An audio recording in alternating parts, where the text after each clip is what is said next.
여러분도 혹시 그 기생충이라는 영화 아세요? 네. 예, 들어는 봤죠. 기생충이란 영화의 감독 봉준호 감독이 우리나라 최초로 아카데미 시상식에서 작품상을 받았는데요. 이 봉준호 감독이 처음부터 세계적으로 또 유명한 작품을 다 만든 건 아닙니다. 하지만 제가 어려서부터 전 영화를 좋아하는 편이었는데 그 어렸을 적에 봤던 영화 중에 하나가 오늘 말씀을 준비한 데 기억이 나더라고요. 혹시 괴물이라는 영화 아시나요, 여러분들? 괴물 들어보셨어요? 그렇군요.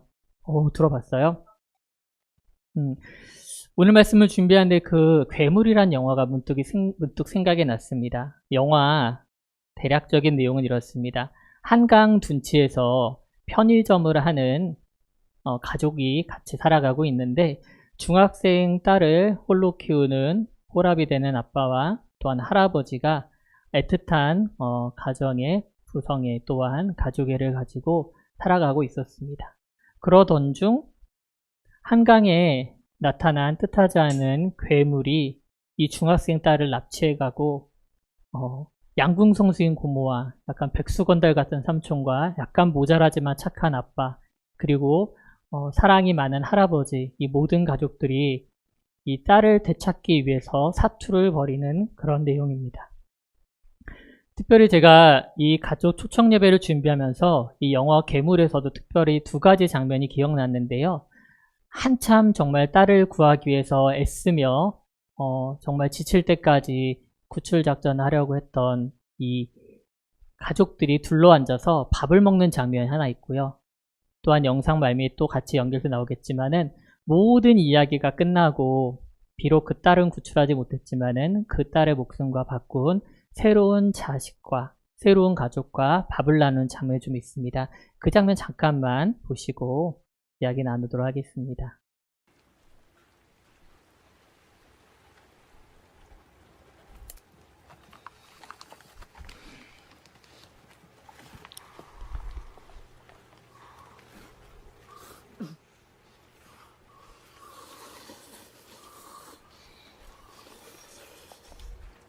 편의점 한 곳 뒤쪽에 앉아가지고서는 이렇게 다들 힘들게 일하고 와서 구출 작전 하다가 찾다 이렇게 온 겁니다. 사실 이 딸이 이제 납치당한 거죠. 근데 지금 약간 상상과 함께 이 딸도 이 식탁의 자리, 식사의 자리 함께 있지 않나라는 마음으로 지금 영화 감독인 봉준호 감독이 연출한 내용입니다. 한마디도 하지 않죠? 우리 집 식구 같습니다. 밥 먹을 동안.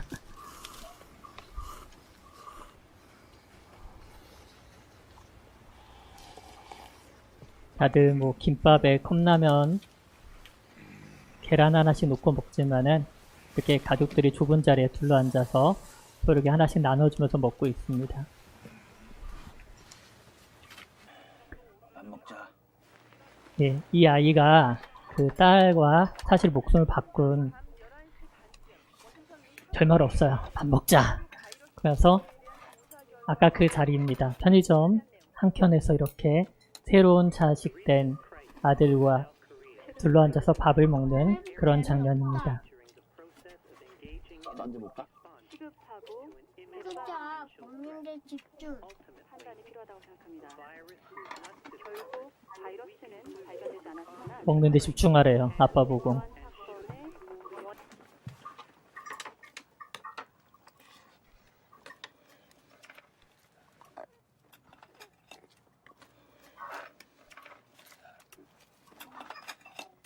네, 영화가 거의 이렇게 마무리됩니다.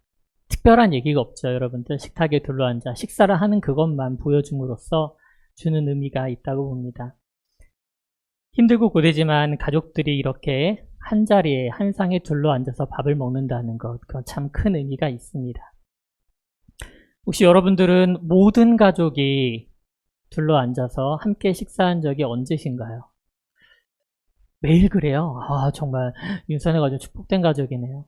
사실 그렇게 쉽지 않죠. 가족 수가 많으면 많을수록 또 아이들이 성장하면 성장할수록 한 자리에 같이 식사한다는 게 참 쉽지 않습니다. 오늘 우리가 성경 본문 말씀을 읽었죠, 여러분들. 거기 보면 예수님께서 사랑하시는 제자들과 함께 유월절이라고 하는 이스라엘 명절을 맞아서 함께 식사를 하고 있습니다. 마치 우리가 설날이나 추석 때 멀리 살던 친지들과 가족들도 한자리에 둘러앉아서 식사를 나누는 것처럼 그렇게 음식과 음료를 나눠 먹고 있는 중입니다. 그리고 그 빵을 떼시고 음료를 따라 마시면서 어떤 의미가 있는지 우리에게 오늘 말씀을 통해 되새겨 주시고 계십니다. 오늘 우리 말씀의 제목처럼요. 그래서 저는 함께 먹고 마시는 우리 공동체에 오늘 본문이 주는 의미를 한번 되새겨 보려고 합니다. 가장 먼저 우리가 함께 먹고 마시는 공동체는요. 식구라는 의미를 가지고 있습니다. 식구. 여러분들 식구가 지금 보면은 나라별로 조금씩 같은 문화권이지만은 사용하는 단어가 좀 다릅니다. 중국은 뭐라고 말한다고 여러분들? 네, 일가라는 단어를 사용하고요. 또 일본은 우리가 잘 알고 있는 가족. 그리고 미국은 패밀리라고 하는 단어를 제가 찾아보니까 그 라틴어 파밀리에라는 단어에서 나왔는데 이게 익숙한 사이라고 하더라고요. 그러니까 한 지붕 아래서 같이 살고 익숙한 존재를 가지고 가족이라고 하는데 우리나라는 조금 다른 단어를 자주 사용합니다. 뭘까요? 바로 식구입니다. 식구. 식구가 뭐예요, 여러분들? 한자어로 무슨 뜻인 것 같아요? 맞아요. 먹을식 있고 같이 음식을 나눠 먹는 관계를 식구라고 하는 거예요. 같이 한 자리에 한 상을 펴놓고 우리 아까 영화에서 보듯이 그렇게 같이 밥을 먹는 관계를 식구라고 합니다. 그래서 우리가 한솥밥 먹는 이 식사 공동체를 가족이라고 식구라고 말할 수 있는데 그래서 종종 어른들이 그럴 때가 있어요. 어디 나가셔서는 자신의 아내나 자기의 가족들을 두고 우리 식구예요 이렇게 소개할 때가 있어요. 우리 식구예요 이렇게. 그런데 요즘 우리나라 사회는요. 이 식구라는 말이 참 무색하게도 식탁에 앉아서 온 식구들이 같이 식사하는 횟수가 점점점 줄고 있습니다. 보시는 도표와 내용을 보시면 알겠지만은 해가 갈수록 온 식구들이 같이 가족 동반 식사하는 그 식사율이 점점 떨어지고 있다는 겁니다. 위에는 그래픽에는 이제 어떤 대화 주제를 가지고 하는가라고 나와 있는데 사실은 뭐 특별할 거 없어요. 그냥 일상생활 얘기 나누고요. 그림에 보는 것처럼. 그리고 그날 뭐 회사에서 있었던 일, 뭐 이런 일들을 별것 아닌 것 같지만은 식탁에서 그런 말을 나누지만은 그럼에도 불구하고 이 식탁의 교제가 점점점 줄고 있다라는 겁니다. 그런데 이 가족이 같이 동반하면서 식사를 하는 이 하나가요. 굉장히 다양한 실험과 또한 연구를 통해서 나타났는데 굉장히 신체적으로 정서적으로 좋다라는 결과가 나왔습니다. 예를 들어 식사 가운데 여러분들 진짜 별것 아니지만은 이 가족들과 대화하는 것만으로요. 우리 어린아이들 정서 발달과 예절 굉장히 도움이 된다고 합니다. 이제 밥상머리 교육이라고 하죠. 예전부터. 그런 부분들이 분명히 있다는 겁니다. 그리고 미국의 다양한 대학에서 연구를 해봤는데 가족과 함께 식사하는 학생들 있죠. 여러분들. 그런 친구들이 더 다른 그렇지 못한 친구들보다 과일도 많이 먹고요. 야채도 많이 먹고 또 반대로 뭐 튀김 음식이라던가 또는 이제 탄산음료 같은 걸 적게 먹으면서 뭐 과체중이나 비만 같은 위험도도 낮다고 발표를 했습니다. 그뿐 아니라 또래 아이들보다 식탁에서 우리가 책으로 읽는 것보다 10배 이상의 어휘를 식탁 위에서 나눈다고 해요. 그래서 아이들의 실제적으로 학업 성취도도 더 높게 나타났습니다. 그러니까 이처럼 단순히 우리가 식사를 한다고 생각하지만은 그 식탁의 자리에서 우리는 그것을 넘어서서 가족으로서의 강한 유대감과 또한 어떤 정서적 교류 그리고 상호작용을 그 자리에서 했음을 우리는 알 수 있습니다. 교회도요, 아주 일찍부터 교회 안에서 공동 식사를 하는 것을 굉장히 중요하게 여겨왔습니다. 초기 교회 같은 경우에 당시 사회는 굉장히 신분의 귀하가 있고 또한 높고낮음이 있었지만은 교회 안에서만큼은 누구나 평등했습니다. 즉 하나님의 나라가 우리가 작은 이 식탁 하나에서 하나님의 나라가 실제로 구현되고 나타났다는 것이죠. 모든 교회 식구들이 모든 사람들이 참여할 때까지 기다려줄 줄 알았고 누구나 교회의 식탁의 교제로 해서 섬길 줄 알았으며 그 가운데 우리가 하나님의 나라를 드러냈다는 겁니다. 오늘날의 많은 교회들이요 예배 이후에 식사를 같이 합니다. 식탁의 교제를 나누는 것은 오늘 우리가 본문에서 누가복음에서 읽은 것처럼 예수님께서 제자들과 함께 식사하신 것을 모형으로 하기 때문입니다. 그래서 교회는 초기부터 지금까지 함께 먹고 마시며 식구로서의 그 공동체성을 잃지 않았던 것입니다. 그리고 우리가 교회에서 하나님을 또 다른 이름으로 뭐라고 부르죠? 하나님 아버지라고 부릅니다. 하나님 아버지로 부른다고 하고 우리는 서로를 뭐라고 부릅니까? 형제 자매로 부릅니다.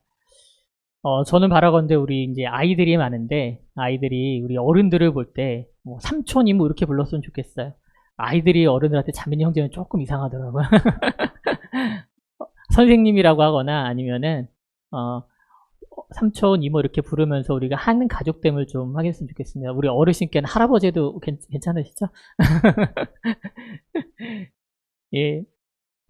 우리도 이제 교회가 확장을 하면서 중점을 줬던 것 중에 하나 바로 싱크대를 드리고 식사를 할 수 있게끔 준비하는 거였습니다. 사실 되게 고된 일입니다.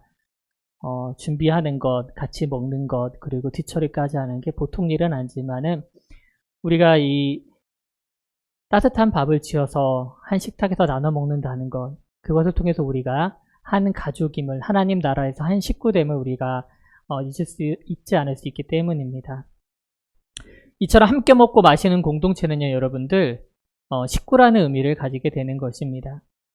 또 한 걸음 나아가서 하나님 나라가 바로 우리 가운데 구현되는 의미를 가진다고 말씀드렸습니다. 그렇기 때문에 함께 먹고 마시는 공동체 의미가 굉장히 중요한 것입니다. 하지만 우리는 단순히 먹고 마시는 관계에서 끝나지 않습니다. 잘 아는 것처럼 우리는 신앙을 바탕으로 한 믿음의 공동체이기 때문입니다. 그래서 우리가 함께 먹고 마시는 것을 통해서요, 기억해야 할 두 번째 의미가 있는데 바로 예수 그리스도를 기념하는 것입니다.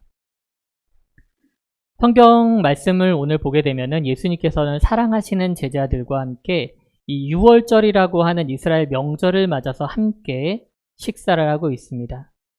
유월절은 이스라엘의 이제 최대 명절입니다. 많은 사람들이 이 이스라엘의 수도이자 예루살렘 성전이 있는 이 예루살렘으로 모여들었던 것이죠.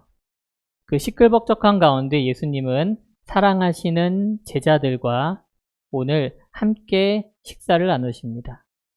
그런데 빵을 떼어주고 음료를 나누면서 조금 이해하기 어려운 말씀을 하나 하세요. 우리 여러분들 화면 보시면서 같이 한번 읽어볼까요? 시작. 예수께서 또 빵을 들어 감사를 드리신 다음에 떼어서 그들에게 주시고 말씀하셨다. 이것은 너희를 위하여 주는 내 몸이다. 이것을 행하여 나를 기억하여라. 그리고 저녁을 먹은 뒤에 잔을 그와 같이 하시고서 말씀하셨다. 이 잔은 너희를 위하여 흘리는 내 피로 세우는 새 언약이다. 우리야 이제 쌀밥을 먹죠. 그리고 국을 떠먹잖아요. 근데 이제 이스라엘 같은 경우에는 빵을 떼서 먹고 음료, 보통 이제 포도주를 음료로 같이 마셨습니다. 그런데 그 빵을 두고 예수님께서는 우리를 위한, 나를 위한 예수님의 몸이라고 말씀하십니다. 그리고 우리가 아무렇지도 않게 마셨던 그 음료를 두고 우리를 위하여 흘리는 예수님의 피라고 하십니다. 그래서 여러분들 우리가 식구됨, 아까 뭐라고 했어요? 식구가 무슨 뜻이라고요? 같이 음식을 나눠 먹는 관계라고 했습니다. 그래서 제가 오늘은 우리 식구됨을 진짜 확인하기 위해서 작게나마 준비를 했어요. 함께 우리가 그때는 어떻게 식사를 나눴을까라는 생각에 그래 우리도 같이 한번 빵을 떼면서 꼭 선찬식이 아니더라도 박수 치는 분들 배고프세요 여러분들? 이거는 이제 여러분들 미리 먹는 조금만 먹어야 돼요. 예? 진짜 맛있는 식사가 여러분들 위해서 아침부터 준비되어 있기 때문에 이거 배부르면 안 됩니다. 그래서 제가 진짜 우리 예배 가운데지만은 식구됨을 확인하기 위해서 빵을 나누고 빵을 떼면서 여러분들 같이 나눴으면 합니다. 뒤에도 빵이 준비되어 있는데요. 제가 앞에서 떼서 여러분들에게 나눠드릴 테니까 옆 사람들과 같이 떼었으면 좋겠습니다. 자기 먹을 만큼 떼가지고 옆으로 넘기면서 우리가 먹으세요. 지금 알겠죠? 말씀 들으면서 먹어도 되니까 여러분들 같이 빵을 나누고 우리 음료도 나누는 그런 시간을 가졌으면 좋겠습니다. 저도 제가 먹을 채 빵만 남기고 이게 조금 부족할 수 있지만은 뒤에 더 준비되어 있으니 사모님 뒤에서 보시고 부족하다 하시면 또 나눠주면 좋겠습니다. 여러분들께서 이렇게 빵을 떼서 오물오물 입에 넣으세요. 맛있는 빵이에요. 오늘 아침에 가져온 빵이니까 우리 이쪽은 손이가 해서 뒤로 보내주시고요. 그릇도 같이 뒤에 있습니다. 빵을 떼서 같이 나눴으면 좋겠습니다. 한 덩이였던 것을 가만히 놔두면은 저 혼자만 먹겠죠, 여러분들. 근데 여러분들과 나누면서 제가 어떻게 했나요? 제일 처음에 빵을 찢었습니다. 빵을 나눴습니다. 또 여러분들 각자 앞으로 다가온 빵들을 자기가 다 먹지 않고 자기 필요한 만큼만 찢어서 두고 다시 한번 나눴습니다. 그렇게 해서 우리가 같이 나눌 수 있게 된 것이죠. 예수님께서는 이 빵을 뜯는 장면을 통해서, 빵이 찢어지는 장면을 통해서 바로 자신의 몸을 기억해달라고 하셨습니다. 왜냐하면 예수님께서 이렇게 우리가 빵을 나누었던 것처럼 자신의 몸을 십자가 위에서 찢기셨기 때문입니다. 아마 예수님께서 온전한 모습으로 십자가에서 내려오셨다면 우리 가운데 구원이 있었을까 싶습니다. 우리 가운데 이렇게 각자 입으로 들어가는 빵처럼 영생이 있었을까요? 그럴 수 없었을 것입니다. 예수님께서 가장 먼저 자신의 몸을 십자가에서 찢기셨기 때문에 예수님께서는 우리에게 자신이 가지고 계셨던 그 영생을 나누어 주실 수 있게 된 것입니다. 우리가 또한 지금 같이 음료를 나누고 있습니다. 음료를 나누고 있어요. 예수님께서는 이 음료를 통해서도 이 잔을 통해 자신을 기억해달라고 하셨습니다. 그렇다면 이 음료는 무슨 뜻일까요, 여러분들? 바로 예수님께서 십자가 위에서 우리를 위해 흘리신 피를 의미합니다. 그래서 특별히 우리가 지금도 예식을 지키는 가운데 피와 색깔이 비슷한 이 포도주를 같이 나누는 이유가 있습니다. 우리는 이제 포도주스를 보통 나누게 되는데요. 여러분들께서 지금 이 먹고 마시는 것, 이것이 우리가 단순히 즐기고 식사의 자리로 끝나는 게 아니라 사실은 여러분을 위해서 십자가에서 흘리신 예수님의 피를 기억하기 원하는 마음으로 예수님께서 이 식사의 자리에 귀한 의미를 부여하신 겁니다. 정말 감사하게도 우리 함께 세우는 교회가 부족하지만은 때로는 시켜 먹을 때도 있고 만들어 먹을 때도 있지만은 식탁의 교제가 끊이지 않는 게 참 감사합니다. 우리가 식사의 교제를 통해서 한 식구됨을 확인하는 것 외에도 우리가 분명히 이 식사의 교제를 통해 예수 그리스도께서 우리를 위하여 십자가에 매달리시고 살이 찢기시고 또한 피를 흘리셨음을 기억하기 원합니다. 이렇게 예수님께서 이 빵을 찢고 또한 음료를 나누는 가운데 자신을 기억하라고 하시면서 마지막으로 하신 말씀이 뭐였나요, 여러분들? 바로 내 피로 세우는 새 언약이다 라고 하셨습니다. 언약이라고 하는 건 약속입니다. 약속. 기존에 있었던 약속을 한 걸음 더 나아가 하나님께서 우리 가운데 예수님을 그리스도로 보내주심으로 인해 우리도 예수님과 함께 죽고 살 수 있다라고 하는 그 새로운 언약을 하신 것이 가능해졌습니다. 우리가 이 약속이 어려운 게 아니에요, 여러분들. 바로 하나님께서 우리를 사랑하시고 또한 하나님께서 우리를 위해서 보내주신 그 예수님을 그리스도로 받아들이면, 주 구원자로 받아들이면 우리 가운데 구원이 일어나며 하나님 나라에서 영원히 함께 산다라고 하는 그 약속인 줄 믿으시기 원합니다. 우리의 모든 문제야 제약된 모습들, 우리가 가지고 있던 여러 가지 문제점들을 하나님께서는 사랑으로 덮으세요. 그리고 하나님의 나라가 단순히 우리가 미래의 일이 아니라 우리 가운데서 구현될 수 있고 또한 그 가운데 우리가 살아갈 수 있음을 하나님께서 분명히 새 언약을 통해서 선포하신 줄 믿습니다. 좀 우리 함께 세우는 교회가 오늘처럼 함께 먹고 마시는 공동체에서 참 감사합니다. 오늘 이 자리에 계신 모든 분들이 이제 진짜 뭐가 됐을까요, 우리? 식구가 됐습니다. 맞습니다. 같이 먹고 같이 나눴으니까요.